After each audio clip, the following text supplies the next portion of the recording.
cerības, kas šoreiz bija gana lielas, tomēr nepiepildījās. 12. spēle ar Čehiem, 11. zaudējums. Cienīga spēle, bet zaudējums ir un paliek zaudējums, un hokejs nav daļsadošana, kur par skaistu spēli dot punktus, vai nav arī karš, kurš par sīvu pretošanos piešķir ordeņus. Kas man iekrita zināmā mērā acīs par šo spēli, pirmām kārtām, ka 4. maiņa bija redzamāk gandrīz vai nekā 1. Tas ir viens, un otrs, ka visi 3 vārti tika zaudēti pēc līderu vai vismaz vadošo spēlētāju kaut kādām neveiksmīgas darbības epizodēm. Jā, jāpiekrīt, ka tā laikam arī bija, un kopumā viens ir tas, kā viņi ir zaudēti, un otrs ir, kas ir vainīgs. Es domāju, pārsvarā tomēr jārunā par to, kā viņi ir zaudēti, jo nav jau tā, ka tikai tie zaudētie vārti bija. Man vienmēr nepatīk analizēt tikai zaudētos vārtus, jo būtībā jau spēlē arī bija momenti, kas bija, teiksim, kuros mēs varējām zaudēt vārtus. Varbūt līdzīgi vienkārši šoreiz nezaudējām. Ja? Un, jāpiekrīt, ka atkal tomēr manā uzturē tas ir pilnīgi, tas ir koncentrēšanās ne līdz galam. Tas ir katras epizodes nenospēlēšana līdz galam, un tie vārdi bija tam par iemeslu, vismaz pirmie 2 vārdi. Un par pirmās maiņas sniegumu, ko tu varētu teikt, jo patiešām, kaut vai, ja mēs salīdzinām metienus pa vārtiem, 1. maiņai 5, 4. maiņai 3, Armands Bērziņš 3 reizes metis pa vārtiem, un viņš ir visvairāk metis šajā spēlē, un kā vienīgais arī guva vārtus. Jāatzīst, ka 1. maiņai vakar nebija tā labākā spēle. Bija labas epizodes un arī patīkam moments spēlē, bet bija tiešām tādas, kuras mēs negribētu redzēt varbūt nākotnē. Ja.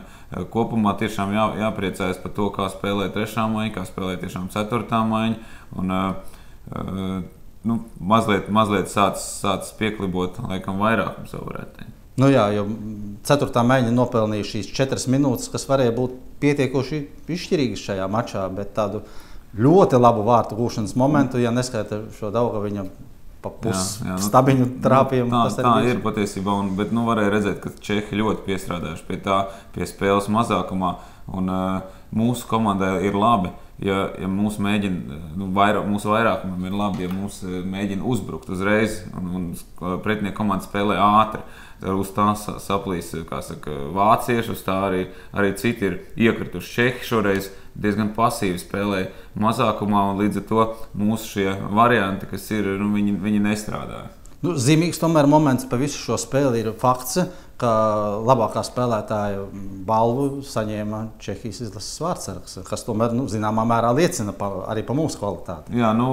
Tas arī laikam ir labs fakts tiešām, lai gan no otras puses, protams, uz mūsu vārtiem tika raidīti, man liekas, daudz bīstamāk metieni, un es domāju, ka mūsu komandā, starp citu, Masaitis būtu arī pelnījis varbūt pat šī labākā spēlētāja goda. Kur es tev gribētu piekrist, ka Edgars jau 4. spēli ļoti labi nospēlē, bet nezinu, kāpēc balvas tiek citiem. Un šoreiz varbūt pavisam tāds zīmīgs moments, ko es pievērsu uzmanību statistikā, ka Pujats ir vienīgais ar koeficientu -2, bet Pujats dabūja labākā spēlētāja balvu.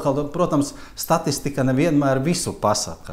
Es jums varu pateikt atklāti, pasaules čempionātā labākā spēlētāja balvas dod katru spēli citam spēlētājam, un daudzreiz ir tā, ka treneris vienkārši dod pa kaut kādiem nopelniem, varbūt, teiksim, iepriekšējās spēlēs vai kaut kā tam līdzīgi. Ja? Gan jau, ka Edgars Masaitis vēl dabūs savu balvu, varbūt trenerim ir tā doma, ka viņš grib, lai viņš cīnās par to balvu vēl tālāk, kā saka, mums vēl ir 3 spēles priekšā. Tas gan. Par spēli ar Čehiem. Čehiem visus 3 vārtus guva, var teikt, pasaules zvaigznes. Mihaleks, Plekanets, Nedveda vārti vienkārši vispār bija izcili. Tiešām pasaules zvaigznes guva vārds, un īstenībā kāda starpība, kas gūst vārds. Mums mazliet vairāk ir jādomā par savu spēli, ir jākoncentrējās vairāk uz savu spēli, un joprojām šī koncentrācijas spēlē, es domāju, ir stāv, kā saka, galgalī. Cerams, ka visus šos secinājumus ņems vērā arī Nolans, jo pēc katras spēles var redzēt, ka ir korekcijas sastāvā, ir korekcijas komandas noskaņojumā, un ceram uz pilnīgi noteikti. Treneru darbu mēs jūtam noteikti.